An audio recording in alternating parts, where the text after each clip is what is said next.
We are talking today with Trudy Mcfall, the chair and founder of Homes for America, located here in Annapolis. And our topic is the future of public housing in Annapolis.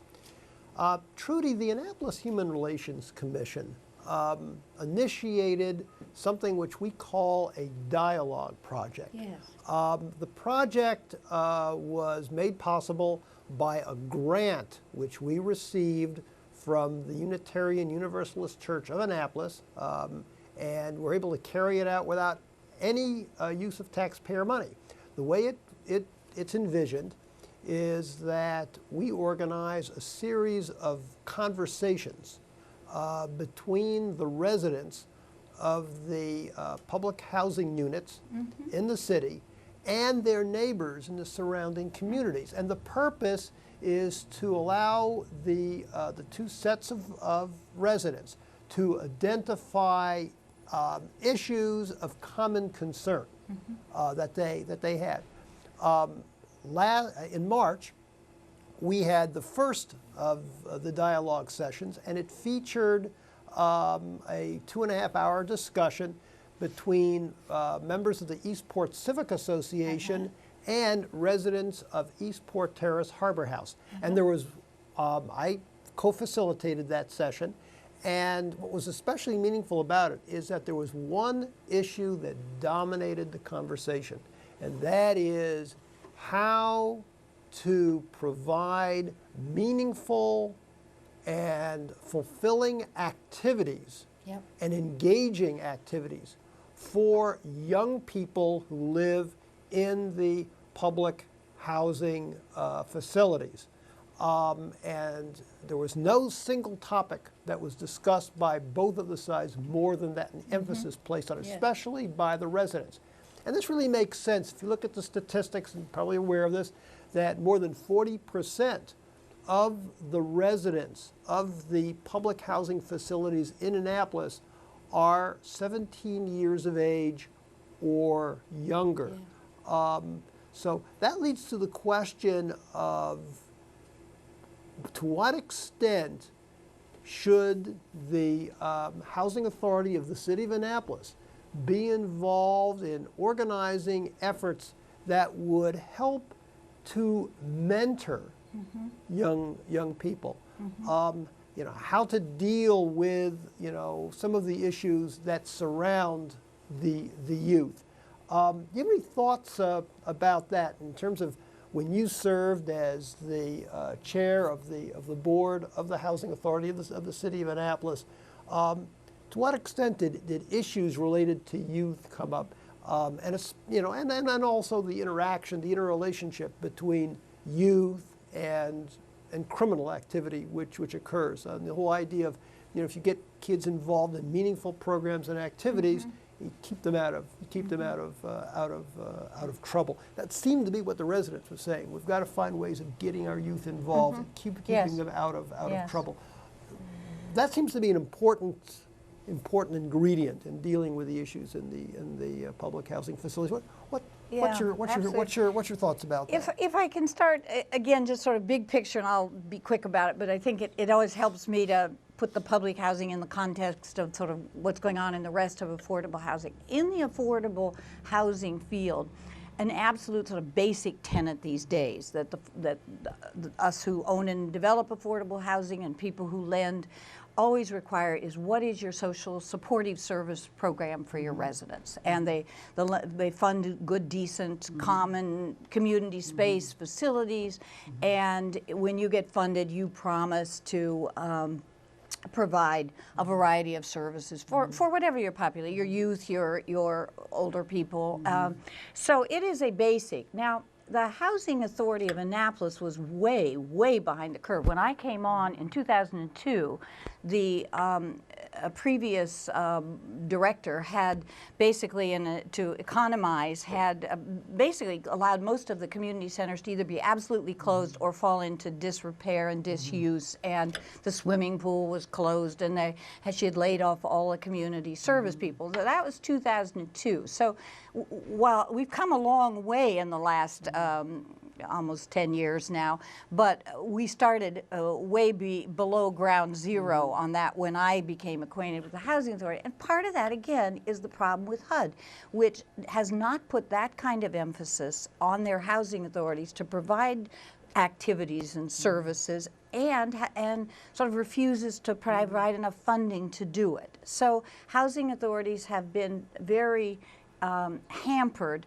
by the sort of their funding source and their oversight source. They're much more evaluated on what I would call minutia than sort of big picture things. So I totally believe that a huge part of any owner developer of affordable housing is the provision of services, and I totally agree. In the case of both the Annapolis Housing Authority and most affordable housing that serves families, youth really are the issue. They're not only the issue because they need activities, they need things that inspire and give them a bigger vista. They need activities on site, and they need activities that take them into the bigger world. I mean, as you know, our public housing residents in Annapolis are incredibly isolated to the public housing culture and environment. And we need to both have something that's convenient for them to go down and play in the gym, you know, next door to their apartment, but we also need to get them as part of the broader system of opportunities. So I think it's absolutely true. And the other thing about youth programs is it's the way you engage the moms and the dads too, because they're the hardest group to reach, but they will come to programs and activities if you can engage their children. We have a lot of non-English speaking residents in many of our Homes for America communities, and that's how you get the parents in there, is to get their more English-speaking children engaged in your activities. And I think it is just absolutely critical. And for example, in the new Obery Court, there's a much bigger, expanded community center being built, and I have hopes that a good firm like Pemrose, in conjunction with the Housing Authority and other people, we're going to have an improved set of programs there, I believe. And of course, if I might, there's no group I admire more than the Eastport ECA and the women there who have just been, I think, a model for us in this city, because they were concerned about public housing and crime a decade ago, and instead of being just negative, they said, how do we get out, how do we help? And they won wonderful programs there, and that's, I think, a model. Wouldn't it be wonderful in Annapolis if every community, instead of just griping about public housing, and the kids would do what the Eastport group has done, fund and do activities and make a positive link? It's such a good model. So I'm glad you started there with your dialogue, because they could teach us a lot. Right.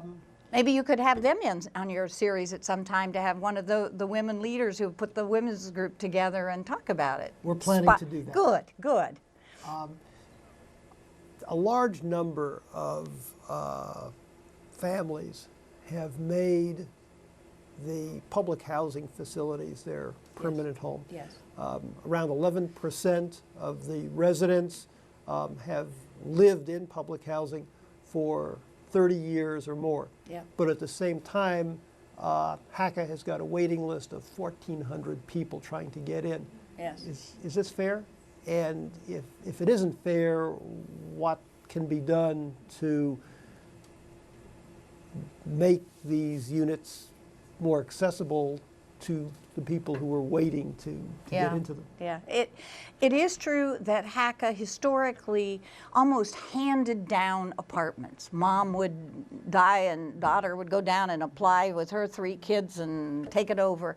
And we made changes, and I'm sure more changes have continued to be made in the policies. And I think it is important to inspire and help move on, but what we have to recognize is where in Annapolis, Maryland, or Anne Arundel County. We live in one of them, I will say it, one of the most exclusionary, least helpful counties in Maryland in terms of helping there to be affordable housing for families. They'll tolerate affordable housing for elderly, but they have never given approval for an affordable housing for family in Anne Arundel County. We work there, I know this. And how are these families going to have alternative opportunities in this environment. There are some, and they need to be encouraged to get them, and the voucher program where they can take a voucher and go out has been quite successful once people got their administrative acts together.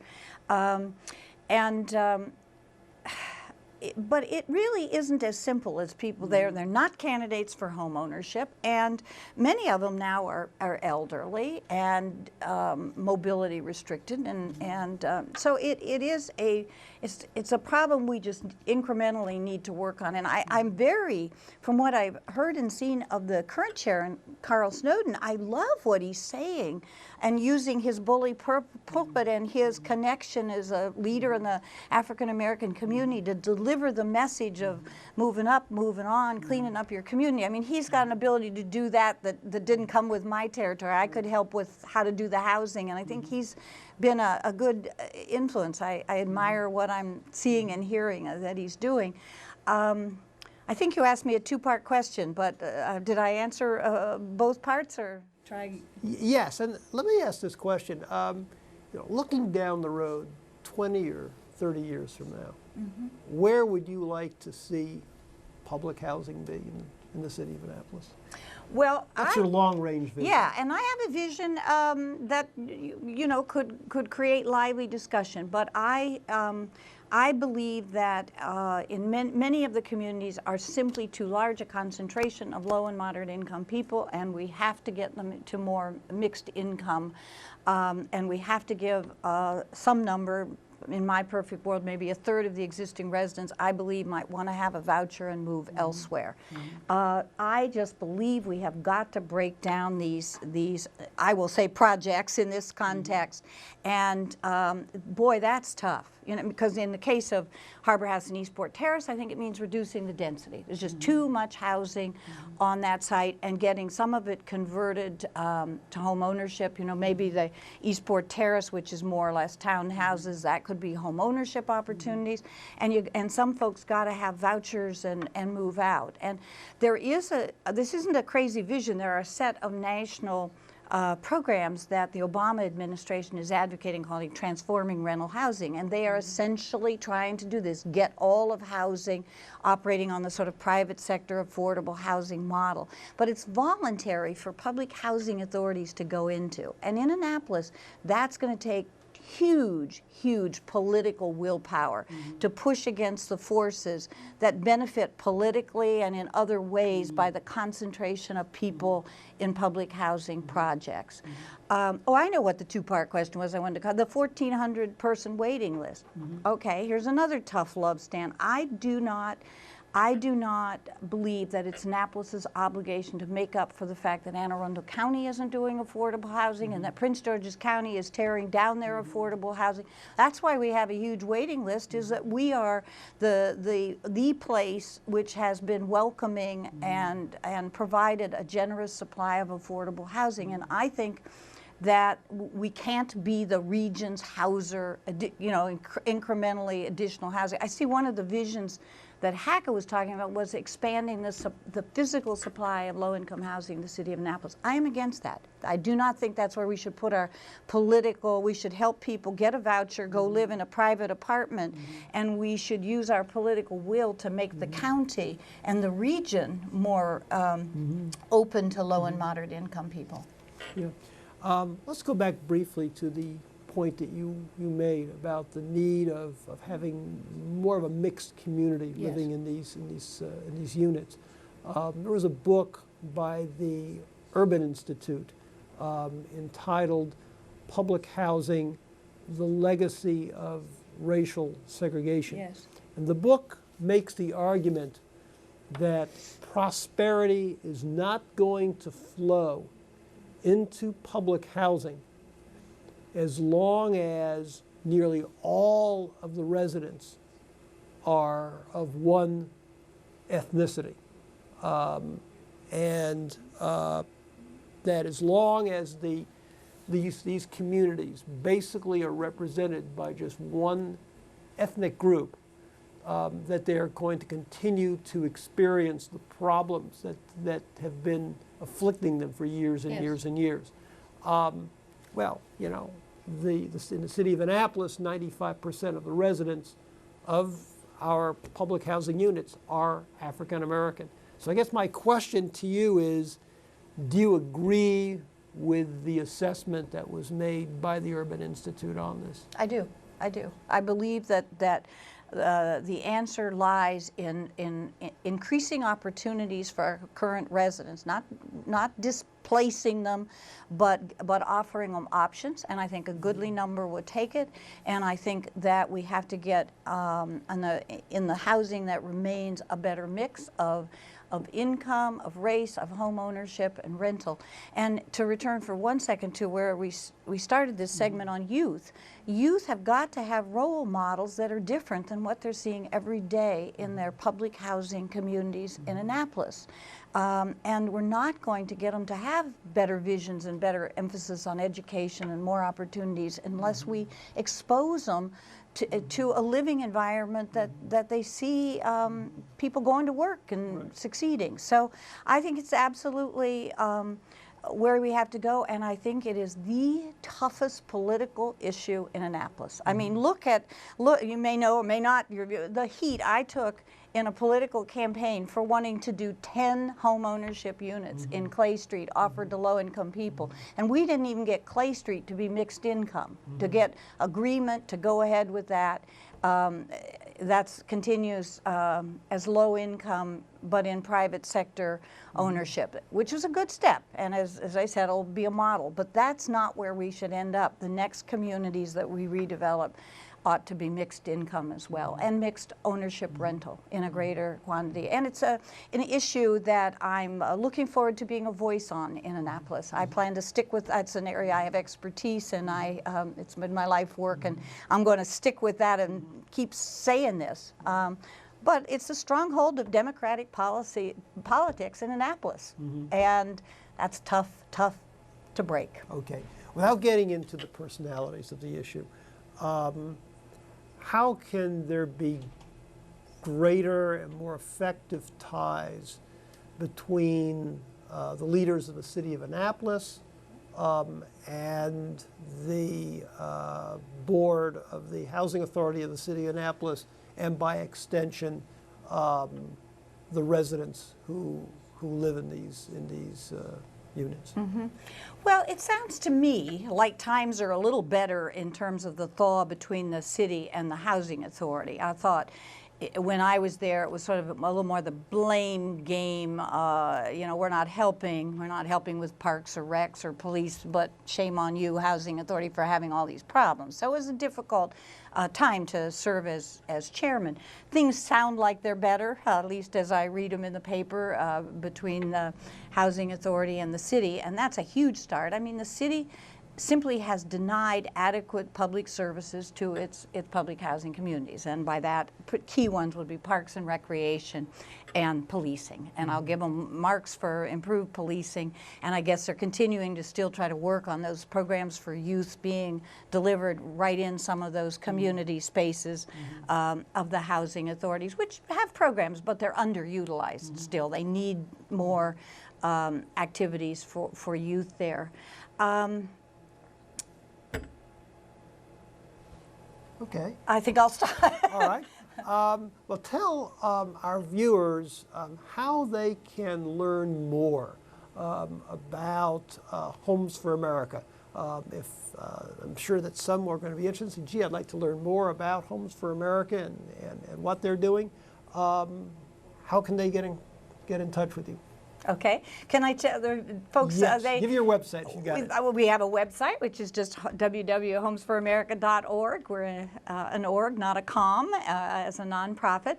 And people probably know more than they think, because we are the owners of Bay Forest Senior Apartments behind the Giant off Bay Ridge Road. And we are the owners of Homes at the Glen, a lease purchase home ownership option on Newtown Road in Annapolis. So when I tell people, I go, oh yes, I know those communities. Those are our two Annapolis